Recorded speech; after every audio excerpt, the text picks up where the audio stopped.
Boa noite, meu irmão, minha irmã, meu amigo, minha amiga.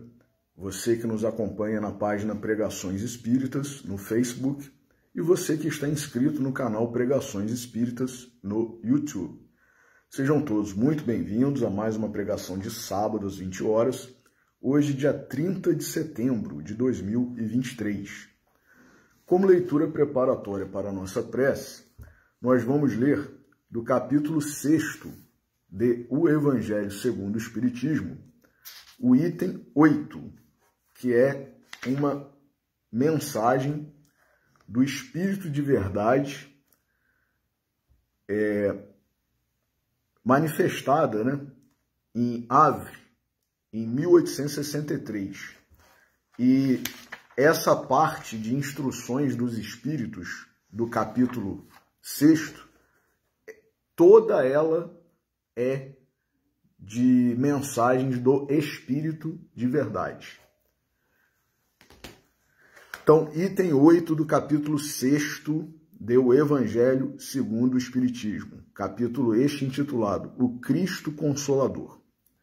Deus consola os humildes e dá força aos aflitos que lhe a pedem. Seu poder cobre a terra, e por toda parte, junto de cada lágrima, colocou ele um bálsamo que consola. A abnegação e o devotamento são uma prece contínua e encerram um ensinamento profundo. A sabedoria humana reside nessas duas palavras. Possam todos os espíritos sofredores compreender essa verdade, em vez de clamarem contra suas dores, contra os sofrimentos morais que neste mundo vos cabem em partilha. Tomai, pois, por divisa estas duas palavras, devotamento e abnegação, e sereis fortes, porque elas resumem todos os deveres que a caridade e a humildade vos impõem. O sentimento do dever cumprido vos dará repouso ao espírito e resignação. O coração bate então melhor, a alma se asserena e o corpo se forra aos desfalecimentos. Por isso que o corpo tanto menos forte se sente, quanto mais profundamente golpeado é o espírito. O Espírito de Verdade, Havre, 1863. Vamos fazer a nossa prece inicial. Jesus, nosso Mestre, Deus, nosso Pai, amigos e benfeitores espirituais, espíritos familiares e simpáticos, nossos anjos guardiães. A todos vós pedimos a bênção, a intercessão, a inspiração, neste momento em que nos reunimos em Teu nome, Senhor Jesus, para aprendermos as Tuas lições, as verdades provindas do próprio Deus através de Ti, Senhor, e que todos nós estejamos aptos, sintonizados contigo, com os Teus emissários, com os nossos amigos e benfeitores espirituais, para apreendermos nos nossos corações, nas nossas mentes, da melhor forma possível, tudo que nos será trazido na noite de hoje. Antecipadamente gratos por mais esta bênção, por mais esta oportunidade, pedimos permissão para iniciar a pregação de hoje. Que assim seja.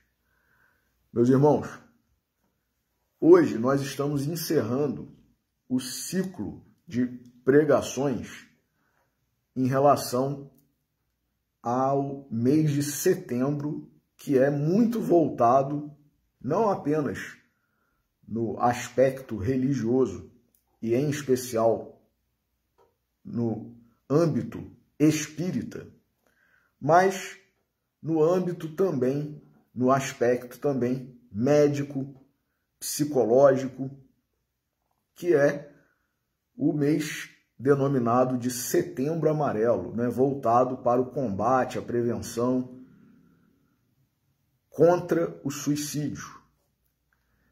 E nós fizemos várias pregações abordando a questão do suicídio, relacionando na última com o aborto, a questão de o que o aborto pode provocar em termos de obsessão, suicídio provocado, né, por vingança do espírito que foi abortado, que estava prestes a reencarnar, e por sentimento de vingança, de ódio em relação à sua ex-futura mãe, por ela ter cometido o abortamento, e em razão de ser muitas vezes, como a maioria de nós outros, espíritos ainda atrasados, inferiores, não conseguem, né, muitos de nós não conseguimos perdoar esse gesto, esse ato, esse pecado, esse crime. E ficamos no plano espiritual, né, na dimensão espiritual, obsidiando aquela que seria a nossa mãe aqui na Terra, porque ela não cumpriu muitas vezes com a missão que ela mesma escolheu, que ela mesma pediu, ou que foi determinada. Porque tudo que é determinado para nós outros aqui na Terra é o que, pelo que nós devemos passar. Então, se nós não temos ainda uma capacidade, né, um nível espiritual, moral, que entenda e pratique a lei de amor conforme Jesus nos ensinou, e por isso não conseguimos perdoar com facilidades as menores coisas nas nossas vidas, que dirá, né, um ato como esse, que é um ato extremo, grave, sério, com consequências também graves, sérias, extremas, e muitas vezes nos tornamos obsessores daquela ou daqueles que seriam os nossos pais, porque eles acabaram não permitindo, né, que a encarnação se concretizasse antes de chegar o momento do nascimento. Fizeram, né, convenceram-se de que seria melhor, né? Eu não consigo entender como que alguém pode achar melhor a morte. Mas, enfim, nós já dissemos isso e repetimos, né? Isso é o livre-arbítrio.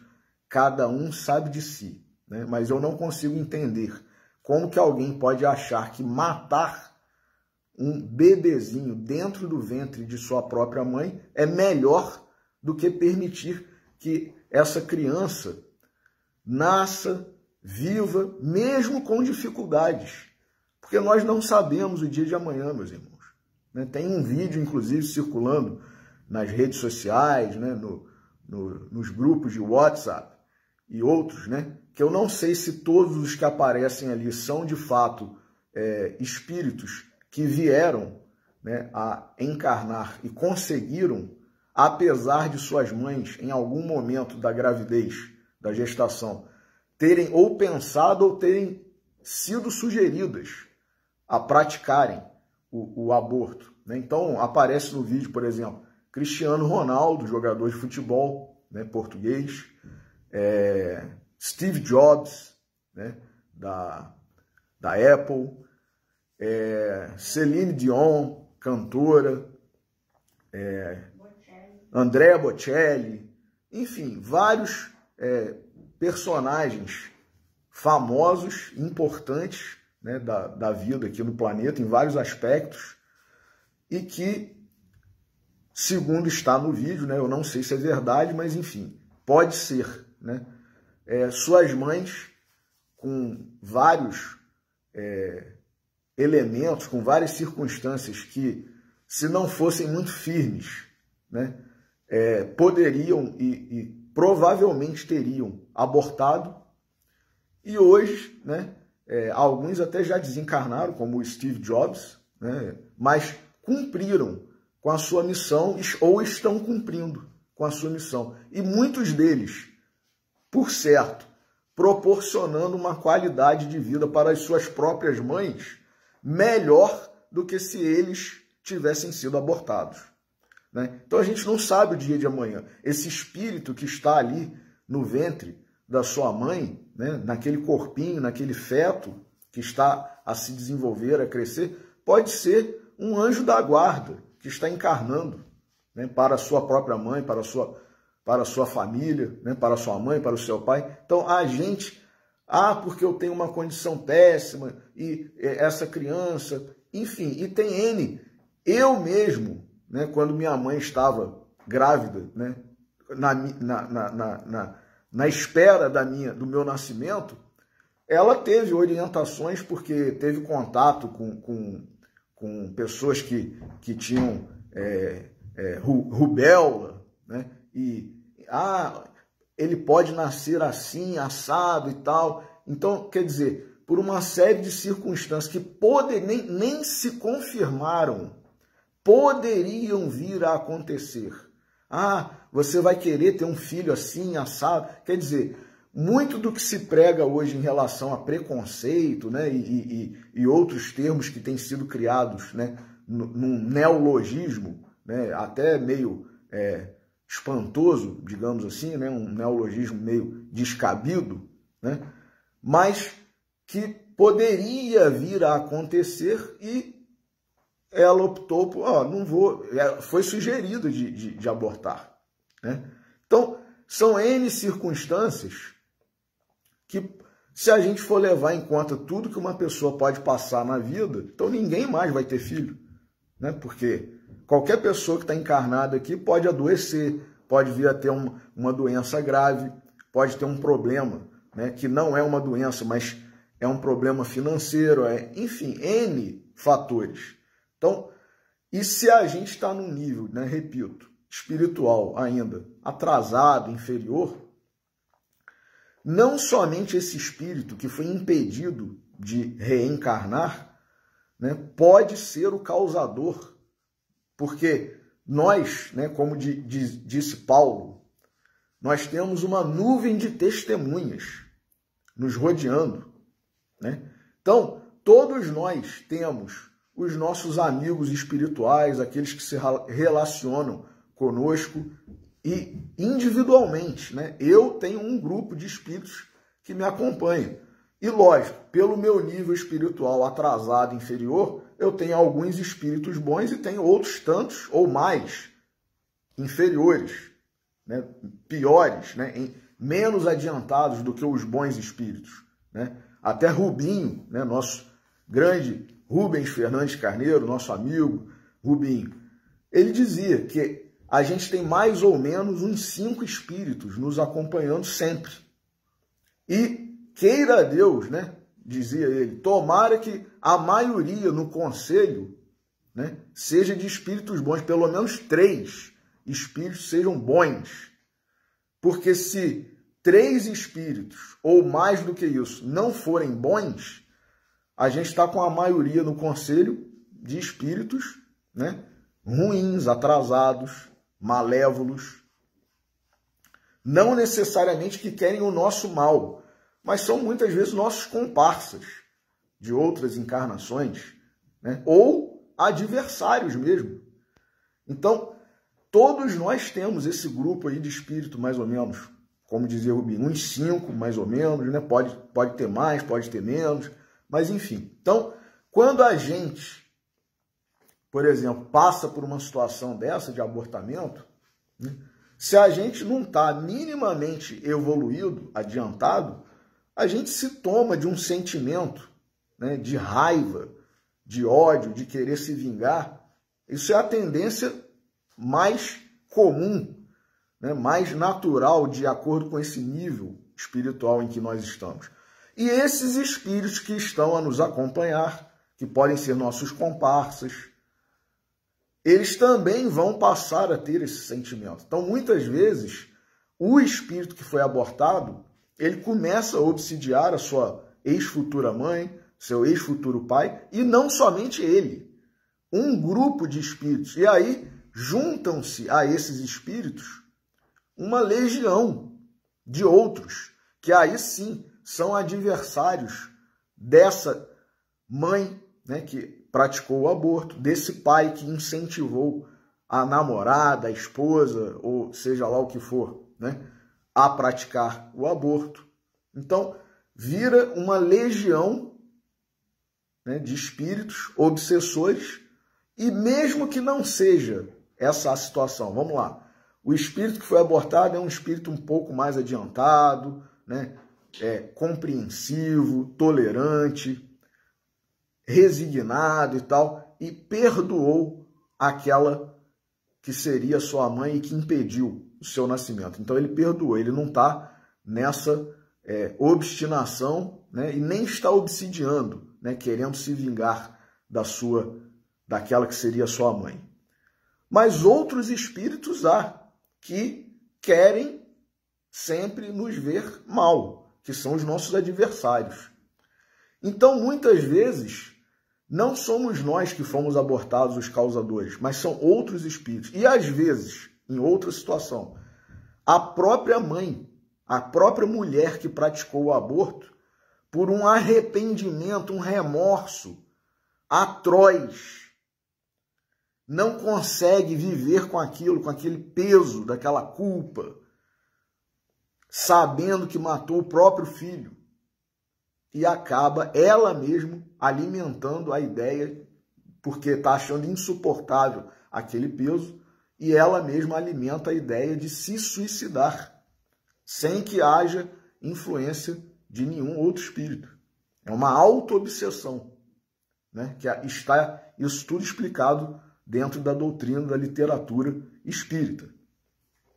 Então, como nós estamos nesse, né, esse ciclo de palestras, né, de pregações sobre suicídio, né, o que o aborto tem a ver com isso, a questão da obsessão que perpassa tanto pelo suicídio por todas as causas, né, como pelo suicídio como resultado do aborto, né, hoje nós queremos abordar qual é, por isso que nós lemos aqui a mensagem do Espírito de Verdade, que usou duas palavras como sendo, ele diz aqui, né, tomai, pois, por divisa. São palavras-chave que nós temos que ter na nossa vida. Abnegação e devotamento. E o que essas duas palavras resumem, na verdade? Aquela fala de Jesus, meus irmãos. Quem quiser vir após mim, negue-se a si mesmo, tome a cada dia a sua cruz e siga-me. Como que se resumiria essa frase, né? Essa exortação de Jesus? Que é um convite para todos nós. Quem quiser vir após mim, quer dizer, quem quiser me seguir, quem quiser ser meu discípulo, quem quiser ser cristão, quem quiser ser espírita, negue-se a si mesmo, ou seja, abnegação. Todos os interesses que nós tivermos, que não sejam a favor da coletividade, do próximo, se for interesse próprio, ou, eu quero beneficiar uma determinada filosofia, uma determinada política, um determinado grupo. Isso é interesse. E não é a renúncia do interesse próprio, como Jesus nos exortou. É um interesse direcionado para um grupo. E isso também denota egoísmo, porque nós não temos que defender A, B ou C. Nós temos que defender todo mundo, né? O pai e a mãe que tem 3 filhos, eles não têm que beneficiar um em detrimento dos demais. Eles têm que cuidar, criar, educar, zelar pelos 3 de forma igual. Deus age assim conosco. Então, não existe, eu vou defender isso ou aquilo porque vai beneficiar um grupo tal. E os demais? Então, Jesus, ele não veio para um grupo, ele veio para todos. E Deus também, ele não é pai de alguns, ele é pai de todos. Então, não existe esse separatismo na doutrina do Cristo, na lei de Deus. Então, quem somos nós, né, para desvirtuar? Então, o dever É o que o Espírito de verdade fala aqui. Eu vou pedir licença para reler, né, para ficar bem claro e fixado nas nossas mentes, né? Deus consola os humildes e dá força aos aflitos que lhe a pedem. Quer dizer, todos nós somos aflitos.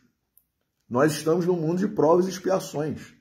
Então, ninguém aqui na Terra passa sem ter uma decepção, uma tristeza, uma aflição, uma dor, um sofrimento. Ninguém, meus irmãos. Ninguém.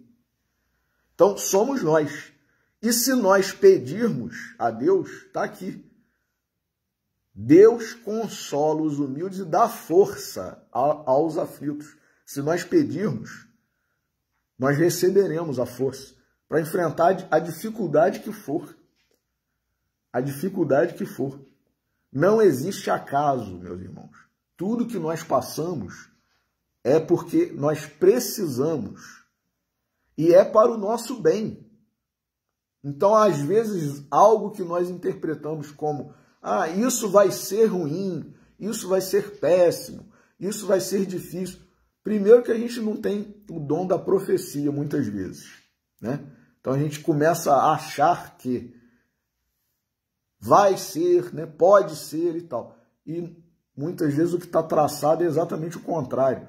Aquele elemento, né? Aquele fator que surgiu de uma situação, às vezes, dolorosa, triste, vai ser um transformador, né? É exatamente daquele bebezinho que nasceu e que a gente estava achando que teria uma série de dificuldades, né? De atrapalhos, de problemas, e sabe-se lá mais o que. É aquele justamente, né? Cristiano Ronaldo é um exemplo maravilhoso disso, né? O jogador de futebol que era paupérrimo, né? Sua mãe deixava de comer para pagar a passagem dele para os treinos, e hoje está aí, é um dos melhores jogadores do mundo, milionário, né? Tem um carinho, um zelo, um amor pela mãe, né? E, enfim, já pensou se ela dissesse, eu não vou ter esse filho não, porque eu sou pobre, né? Vai ter muita dificuldade, sabe-se lá como que eu vou criar essa criança e tal. Olha só, olha como que é a vida, né? Deus é Deus de misericórdia, meus irmãos. É Deus de amor. Então, às vezes, aquele fator que poderia, a princípio, ser algo difícil, né, problemático, doloroso, transforma-se em algo bom, né? Algo que vai trazer uma melhoria. E não só no aspecto financeiro não, e econômico, em vários aspectos, né? Em vários aspectos. Então, primeiro, olha o que ele fala aqui. Deus consola os humildes. E esse capítulo, meus irmãos, capítulo 6 do Evangelho segundo o Espiritismo, intitulado Cristo Consolador, primeiro ele fala de Jesus, mas depois ele fala do Consolador prometido. Então, na parte de instrução dos Espíritos está aqui, advento do Espírito de verdade. Eu pedirei ao Pai, disse Jesus, está lá no Evangelho de João.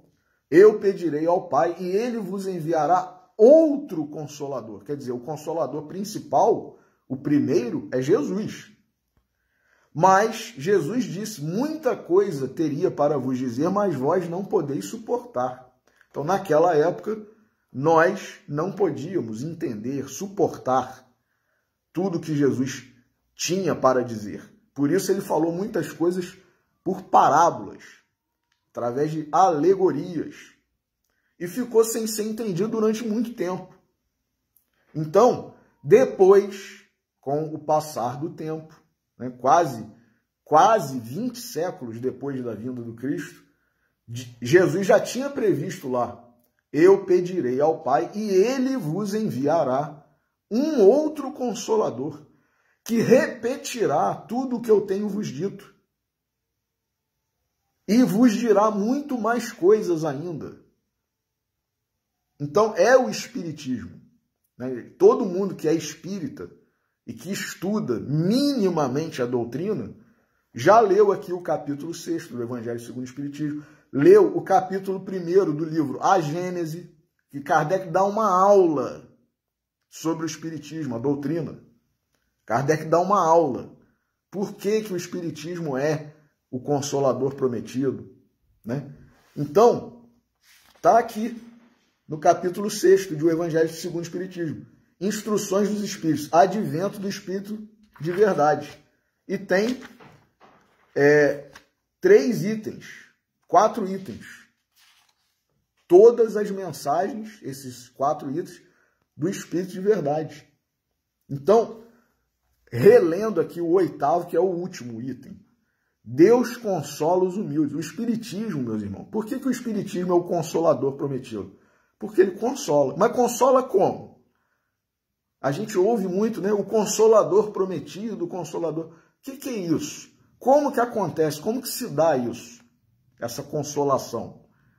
Meus irmãos, na medida em que nós temos o esclarecimento, a explicação, Jesus já havia dito também isso. Conhecereis a verdade e a verdade vos libertará. Então, na medida em que a gente conhece, que a gente aprende, que a gente entende, a gente fica sabendo por quê, qual a causa, qual o motivo. Então, olha, vejam, né, o que o Espírito de Verdade diz aqui. E na medida que a gente entende, sabe o porquê, a causa, o motivo, você deixa de se revoltar. Né? Você se consola. Então, Deus consola. Agora, o que a gente precisa? Olha o que está aqui. Deus consola os humildes. Lógico, quem é orgulhoso acha que nem precisa de consolação. Não precisa estudar. Eu já sei tudo. O estudar é um ato de humildade. Que a gente busca porque a gente sabe que a gente não sabe. Né? Então, eu vou buscar conhecimento, eu vou estudar. Ouve, né? Vai à casa espírita, ouve a palestra, assiste no YouTube vídeos aí, né, de Haroldo, Dutra Dias e tantos outros, né, muito bons, esclarecedores. Então, isso já é, né, uma denotação de que nós estamos nos reconhecendo pequenos, ignorantes. Então, a gente tem que aprender com quem sabe. Então, está aqui no livro, o Evangelho segundo o Espiritismo. Quem sabe? O Espírito de Verdade. Deus consola os humildes e dá força aos aflitos que lhe a pedem.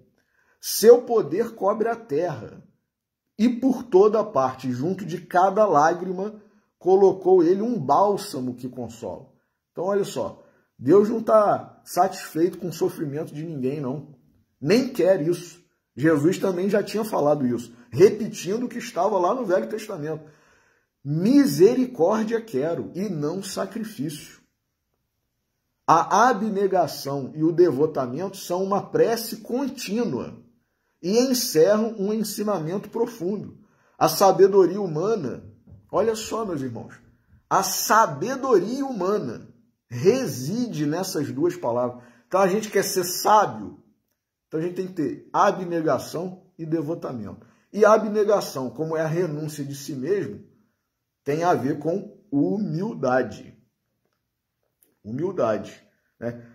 Como é que eu vou renunciar a mim mesmo se eu acho que eu sou o máximo, né? Eu sou o melhor, eu sou o mais importante, né? Eu sou o dono da verdade. Então, devotamento, né? A sabedoria humana reside nessas duas palavras. Possam todos os espíritos sofredores compreender essa verdade.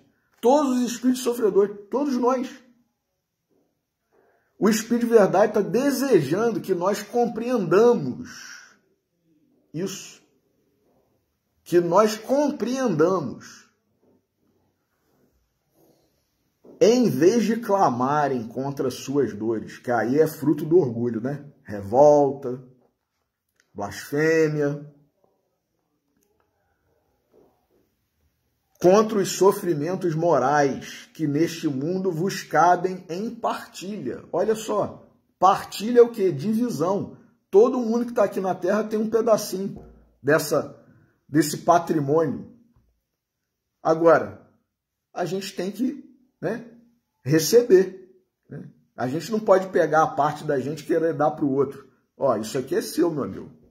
É direito, né, puxando a brasa para minha sardinha aí mais uma vez. Direito personalíssimo. Não tem como transferir, não. É só nosso. A minha parte é só minha. Eu que tenho que receber, administrar, né? E se a gente encarar com bons olhos, com sabedoria, né? Com abnegação, com devotamento, pode virar um talento até que a gente multiplique. Não é mesmo? Então, olha só. Tomai, pois, por divisa estas duas palavras, devotamento e abnegação, e sereis fortes, porque elas resumem todos os deveres que a caridade e a humildade vos impõem. E é exatamente esse o ponto que eu quero destacar. Qual que é o dever do cristão, do espírita? Dever que a caridade vos impõe. É exatamente esse. E Kardec também, com o espírito de verdade, deixou a máxima, né, para nós outros. Fora da caridade não há salvação. Então, o dever de caridade. O que é o dever de caridade? Para nós outros espíritas. Se o espiritismo nos esclarece, nos explica, e por conseguinte, como efeito, nos consola, o dever do espírita é esclarecer. Não é mesmo? Então, se a gente já tem o esclarecimento, qual que é a caridade em relação a alguém que ainda não tem esse esclarecimento? O pai e a mãe que está vendo um filho fazer algo errado e já tem a experiência de vida que lhes é própria, né? Lá dos seus 30, 40, 50, 60 anos, e vê um filho, né? Seja um pai e uma mãe mais jovens, né? De 20 e poucos anos, de 30 anos, mas que já tem alguma experiência de vida. Seja um pai e uma mãe, né, de meia idade, 40, 50, né, 60, ou os mais velhos, vendo que seus filhos estão tomando maus caminhos em vários aspectos, né, da vida, o que eles vão fazer como pai e mãe? O que eles vão fazer? Vão deixar? Ou então, né, vou usar alguns exemplos aqui, né, que podem acontecer. O pai e a mãe que estão lá com seu filho, sua filha, enfim, ou com um casal de filhos, né, e que as crianças têm tendência a sobrepeso, né, a obesidade, não têm uma alimentação, não gostam, né, não têm um hábito alimentar muito saudável e tal, e chegou num dado momento que um dos filhos ali, ou o filho ou a filha, passou mal, teve que ser socorrido, né, teve que ser levado para um pronto atendimento médico e tal, fez uns exames e deu um monte de resultado ruim lá, colesterol alto, e enfim, né? O pai e a mãe, sabendo que o filho está nessa situação, eles vão continuar, por exemplo, se a criança chega do colégio e diz, papai, mamãe, estou com fome, quero uma bala, um biscoito recheado e tal. O pai e a mãe, sabendo que o filho está nessa situação toda de saúde, vai dar? Né? A gente, antigamente, né, eu não sou tão antigo assim, mas enfim, a gente ouvia, né, dos nossos pais, dos nossos avós, né? Ó, antes da refeição não pode comer doce, né? Então, por quê? Porque senão vai quebrar ali o ritmo, né, da alimentação, a criança vai perder a fome, vai comer algo que não é nutritivo, né? Então, o pai e a mãe, zelosos, cuidadosos, cumpridores das suas obrigações, seus deveres de pai e de mãe, sabendo, né, e querendo o melhor para os seus filhos, vão dizer o quê? Não, a gente já vai almoçar, né? Calma um pouquinho, a gente já vai almoçar. Ou então, dá uma fruta leve, né, para a criança só, né? Ou um suco, enfim, algo que não seja prejudicial, né? E que também não vai impedir que a criança tenha, né, a refeição principal. Ou esse exemplo que nós acabamos de dar, né? A criança já está com alguns problemas de saúde, né? Com sobrepeso, né? Com obesidade e colesterol alto e outras taxas aí também mais. Mamãe, tô com fome. Posso comer o biscoito da minha merendeira, né? Nem sei se usa-se mais merendeira, mas enfim, né? Da minha lancheira e tal. Não, meu filho, calma aí, a gente já vai almoçar, né? E a criança começa a ser disciplinada. Por quê? Por quê? Porque o pai e a mãe querem o bem dela. Então, às vezes, não é falta de caridade o pai e a mãe falar, não vai comer o biscoito doce, não vai comer a bala, né? Por quê? Porque se nós entrarmos numa interpretação muito imediatista, aí agora eu já estou voltando não mais para a questão do exemplo, mas para a vida em geral. Se a gente entrar numa interpretação, numa visão muito imediatista, muito fechada, né, a gente até acha que está praticando a caridade em determinadas circunstâncias, mas não está. Essa que é a questão. Então o pai e a mãe, tadinho, ele está com fome, então eu vou dar o biscoito doce a ele. Está sendo caridoso? Mas ele vai ficar com fome? O almoço vai sair daqui a 10 minutos, daqui a 15 minutos, ou menos, né? É só o trajeto do colégio até a casa. E então, quer dizer, a título de caridade, a pretexto de caridade, você faz algo que vai ser ruim para o seu filho? Então, vou dar outro exemplo, né? Uma criança diabética, insulino dependente. Eu não vou aplicar a insulina porque eu vou ter que furá-lo com a seringa, né? Com a caneta. Então, tadinho, né? Ele vai ficar todo furado. Então, eu não vou aplicar. Então, a taxa, a glicemia da criança vai lá para os píncaros, né? Vai fazer hiperglicemia. Mas o pai e a mãe, a título de caridade, eu não vou furar meu filho. Quer dizer, olha que visão equivocada, né? Errada, a pretexto de caridade. Então a gente tem que ter muito cuidado com o que a gente imediatamente afirma, repassa muitas vezes, né? Porque a gente pode estar sendo enganado por outrem, ou a gente pode estar enganando também a nós mesmos e a outros. Então, tem que ter muito cuidado, né? Caridade, como disse o Espírito de Verdade aqui, é um dever. É um dever. Principalmente de nós que nos dizemos cristãos. Nós espíritas, os católicos, os protestantes. Então, se a gente tem o esclarecimento que Jesus já nos trouxe, que a doutrina espírita nos trouxe e nos traz, a gente sabe o que acontece quando alguém, né, se suicida, quando alguém pratica aborto e tal. Quais as consequências? Está tudo escrito. Não é novidade nenhuma que está surgindo agora, né? Alguém dizendo que... Não, isso já está demonstrado, comprovado, publicado, N casos. Então, se a gente quer cumprir com a missão, com o dever do cristão, do espírita, dever de caridade, o que a gente tem que fazer? Falar a verdade, esclarecer e não tapar o sol com a peneira. Mas isso é uma falta de caridade. Quer dizer, você prefere que o seu filho que está com problema de saúde venha a ter maiores complicações, venha a falecer por causa desses problemas, dessa doença, enfim, porque você estava com peninha dele, né? Tadinho, ele estava com fome. Todo dia, na hora de buscá-lo no colégio, ele sai do colégio com fome. E eu deixo ele comer o biscoito doce. O problema que já tinha sido identificado de saúde vai se agravar. Eu não aplico a insulina porque eu fico com pena de furar o meu filhinho com a injeção, né, com a seringa, com a caneta e tal. Ele vai ter um agravamento ali no diabetes dele e tal, e vai começar a ter problemas.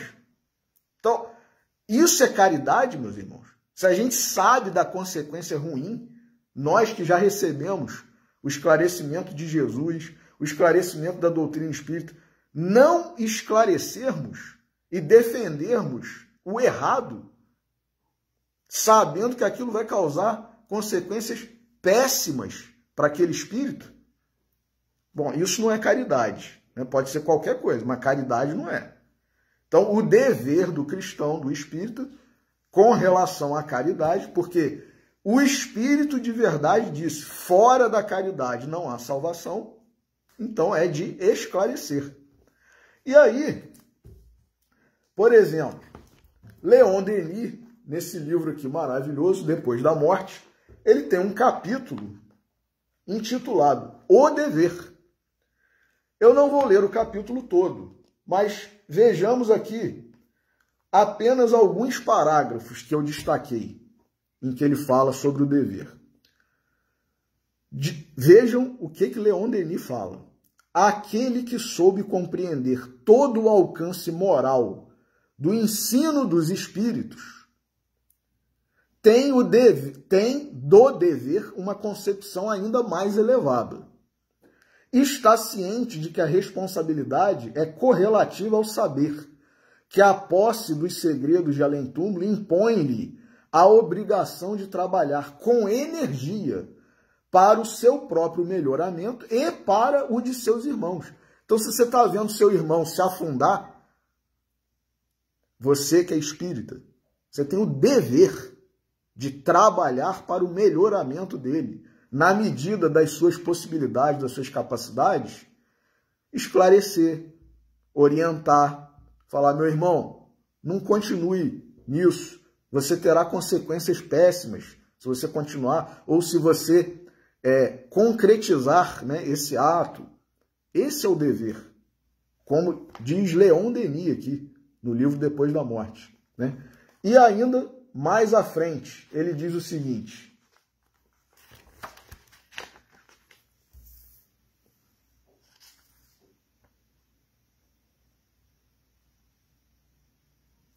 digamos sempre a verdade, quaisquer possam ser os resultados. Jesus já havia dito isso, né? Seja o vosso falar sim, sim, não, não. Pois o que passa disso é de procedência maligna. Jesus, meus irmãos, quando curou diversos enfermos, né, de diversas categorias, de diversas enfermidades, diversas patologias, para muitos, ele disse, vai e não peques mais, para que não te suceda coisa pior.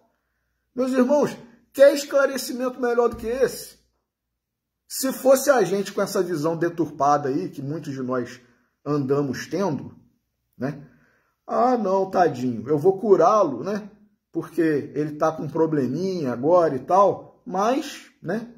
Enfim, depois ele que sabe de si e tal. Bom, Jesus, que é o nosso Salvador, ele alertou muitas vezes, vai e não peques mais, para que não te suceda coisa. Quer dizer, se você continuar fazendo isso, meu irmão, meu filho, meu amigo, você vai ter uma consequência pior.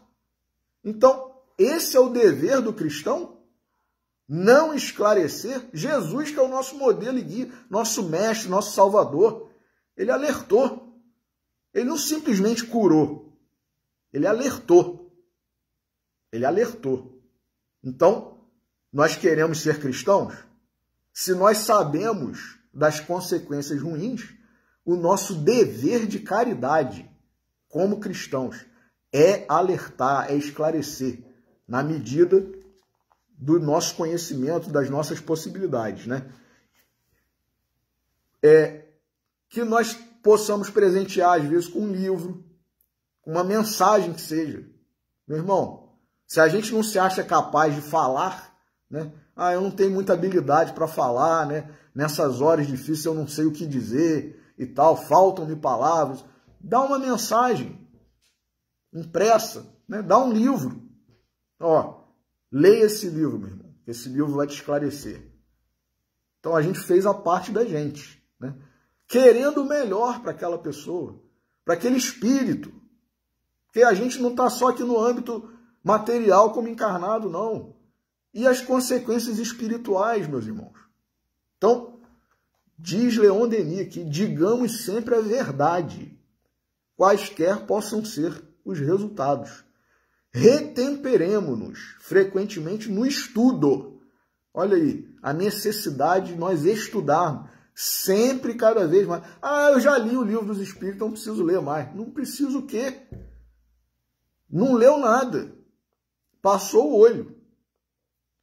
Tem que ler. Chico Xavier, com toda a grandeza dele, com todo o conhecimento.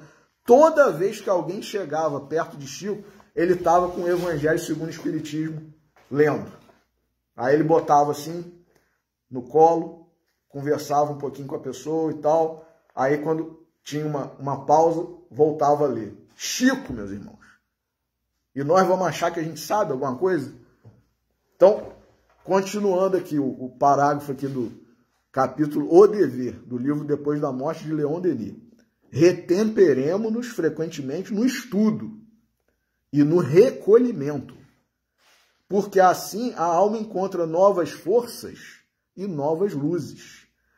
Possamos dizer ao fim de cada dia, fiz hoje obra útil, alcancei alguma vantagem sobre mim mesmo. Assisti, olha aí, assisti, consolei desgraçados, esclareci meus irmãos. Palavras de Leon Denis, meus irmãos. Assisti, consolei desgraçados, esclareci meus irmãos, trabalhei por torná-los melhores, tenho cumprido o meu dever. Esse é o dever do espírita cristão. E aí, para terminar, né? 2 trechinhos aqui. Um de Emmanuel, do livro Coragem, capítulo 9 do livro Coragem, Na Hora da Caridade.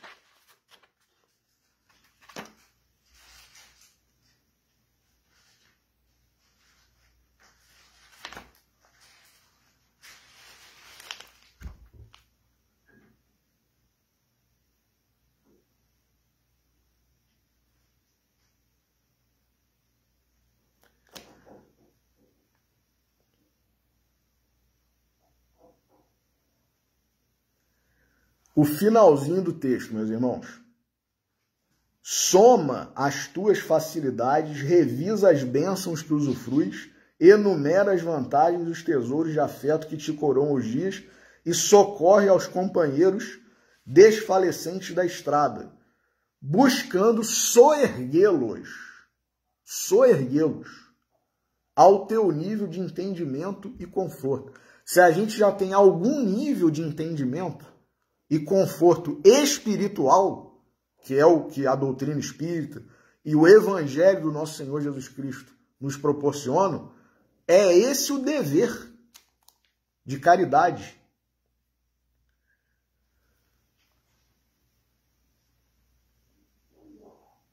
Na hora da caridade, termina Emmanuel aqui esse capítulo, que tem o título, Na Hora da Caridade. Na hora da caridade, emudece as humanas contradições e auxilia sempre, mas sempre clareando a razão, com a luz do amor fraterno, ainda mesmo quando a verdade te exija duros encargos. Às vezes a gente vai ser aquele amigo chato, né? Que vai chegar para o amigo que está numa situação ruim, ou para aquela irmã que está pensando em praticar o aborto, e vai ser aquele amigo chato. Não faz isso. Isso vai ser péssimo para você. Ah, você veio aqui para isso, para me dar sermão? Então, não importa. Está aqui Emmanuel a nos exortar, né?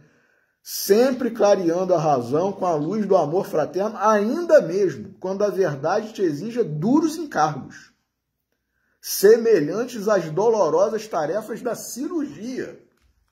Olha aí. Às vezes a gente tem que, né, se submeter a um procedimento médico, né, mais invasivo, né? Porque senão pode acarretar uma... Né? Aí é aquela coisa do, tadinho, né? Não vamos submetê-lo a essa cirurgia, a esse procedimento não, porque ele vai, né, passar por um período ali de pós-operatório muito complicado e tal. Então, quer dizer, você prefere que ele morra por causa daquela doença, daquela patologia? E o outro capítulo aqui também do livro da Esperança, também de Emmanuel. Capítulo intitulado Meio Bem. Meio bem, quer dizer, a gente faz o bem por inteiro, por completo, ou faz meio bem? Né? E Emmanuel também, eu não vou ler o texto todo, mas Emmanuel fala assim: precatemo-nos desse modo contra o sistema do meio bem, por onde o mal se insinua. Olha aí, meus irmãos. Às vezes a gente está achando que está fazendo bem, mas está fazendo mal. Diz Paulo: o bem que eu quero fazer, esse eu não faço. Mas o mal que eu não quero fazer, esse eu faço. Então, a gente está achando que está fazendo caridade, mas não está. Está fazendo descaridade. Precatemo-nos desse modo contra o sistema do meio bem, por onde o mal se insinua, envenenando a fonte das boas obras. Estrada construída pela metade patrocina acidentes. Olha, meus irmãos, Emmanuel. Víboras penetram em casa, varando brechas. O bem pede doação total para que se realize no mundo o bem de todos. É por isso que a doutrina espírita nos esclarece que o bem deve ser praticado com absoluto desinteresse. Olha a abnegação aí, né? Voltando ao início, né? É por isso que a doutrina espírita nos esclarece que o bem deve ser praticado com absoluto desinteresse e infatigável devotamento. Olha de novo as palavras, meus irmãos. Abnegação e devotamento. Sem que nos seja lícito, em se tratando de nossa pessoa, reclamar bem algum. Então, até que aquele amigo, aquela amiga, aquele irmão, aquela irmã, passe a nos ver com maus olhos, aquele cara chato que veio falar comigo aqui para eu não fazer isso, e resolva, às vezes, até perder a amizade, né? Agora eu também não vou mais ser amigo, não vou mais ser amiga, enfim, não vou mais procurar, né, e tal. Não tem problema. Nós estaremos praticando uma caridade se nós estivermos a esclarecer esse irmão, essa irmã, né? Então, para terminar, uma mensagem aqui, um texto, né, de Vinícius do livro Em Torno do Mestre, Pilatos e a Verdade, porque aí a gente tem esse dever de caridade, que é de esclarecer, né, tem a ver com falar a verdade, né? E aí, Vinícius tem o seguinte a dizer sobre a verdade.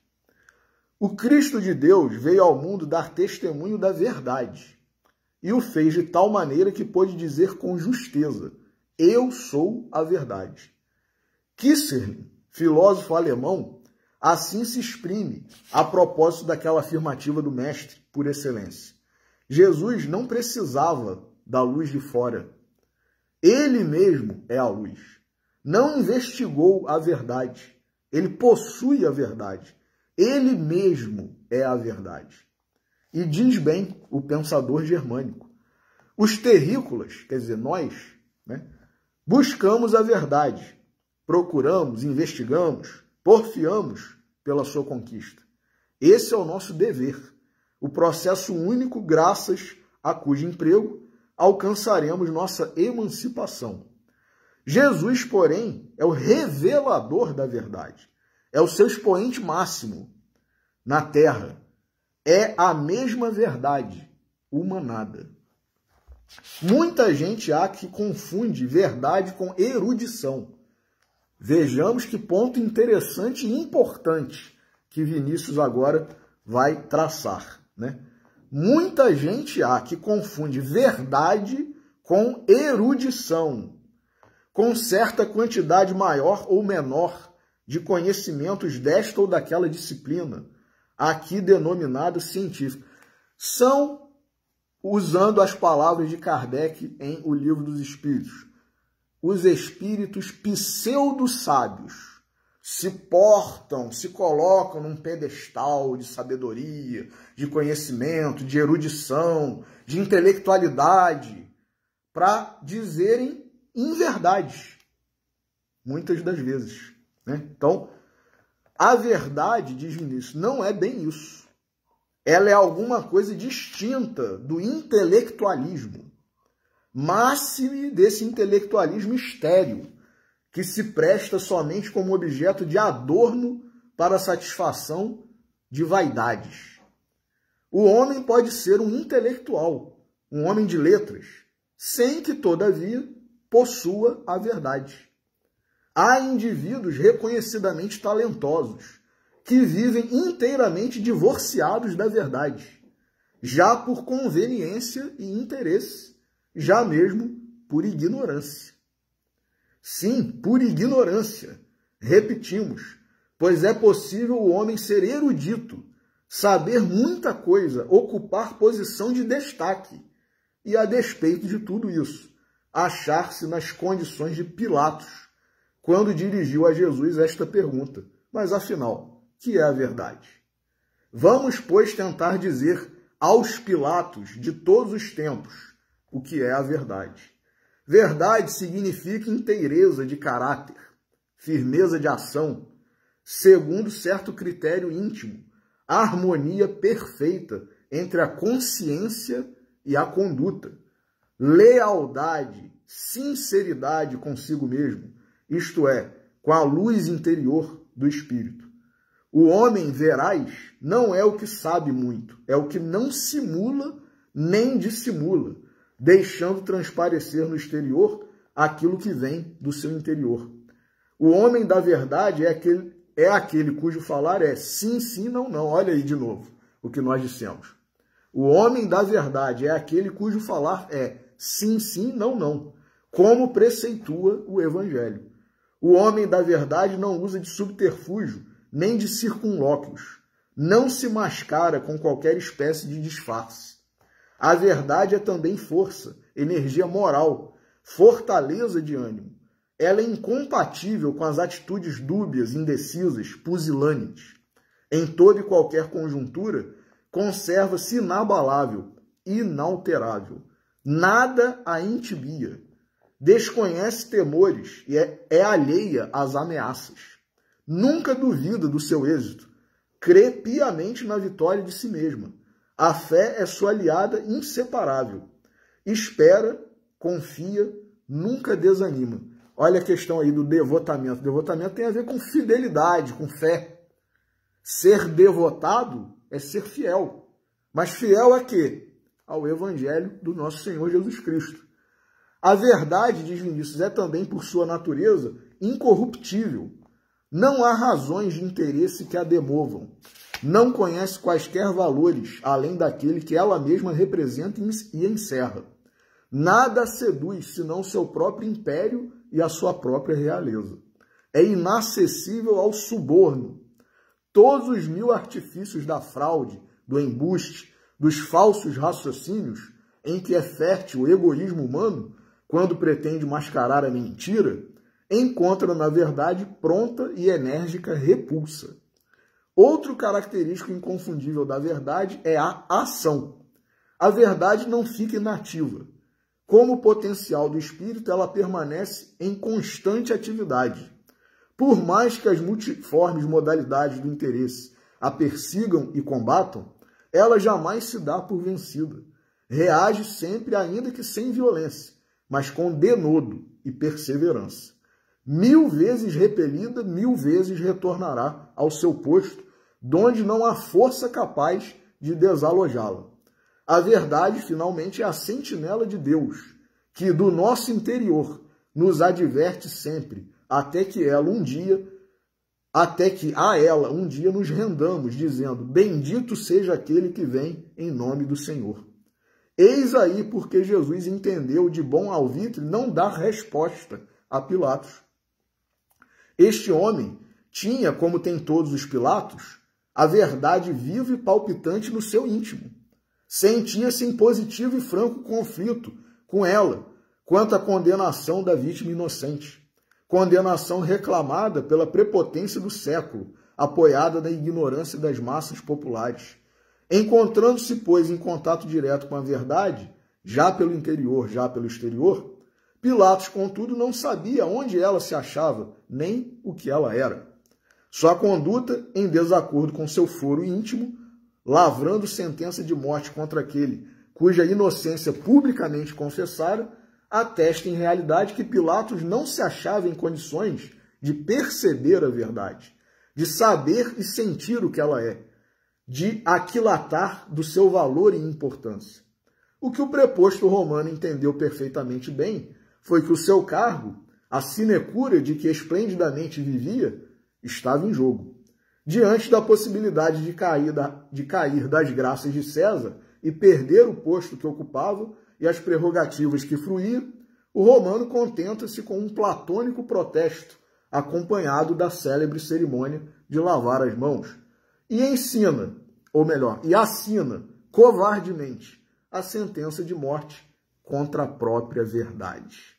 Assim continuam procedendo os Pilatos, de todos os calibres, nas múltiplas emergências da vida, em que são chamados a se pronunciarem na escolha entre a verdade e o interesse. Então, meus irmãos, cumpramos com o nosso dever de caridade, de esclarecimento, que é o dever de todo cristão e de todo espírita. Então, que Deus nos abençoe, que nós cumpramos com o nosso dever, né? E que Ele permita, juntamente com os espíritos benfeitores, que nós encerremos esse ciclo de palestras, né, do mês de setembro, esclarecedoras, agradecendo a todos esses espíritos, Kardec, Espírito de Verdade, Vinícius, Emmanuel, André Luiz, Humberto de Campos, todos eles que nos ajudaram aí durante o mês de setembro com esses textos, essas mensagens maravilhosas e que trazem luz, trazem esclarecimento, trazem a verdade para nós outros. E que nós, né, compartilhamos, né, porque precisamos, todos nós, desses esclarecimentos, dessas verdades. Eu estou aqui para aprender, graças a Deus estou tendo essa oportunidade de aprender junto com vocês isso que está na doutrina aí, nesses livros maravilhosos, e que nós possamos propagar, passar adiante, né, para que outras pessoas também aprendam e sejam esclarecidas. E sejam libertas, né? Conhecereis a verdade e a verdade vos libertará. Libertas do erro, do pecado, do crime, do mal. Então agradeço mais uma vez a audiência de todos vocês aí, a companhia, e que Deus nos abençoe a todos. Um ótimo final de sábado, um ótimo domingo, uma ótima semana. Boa noite.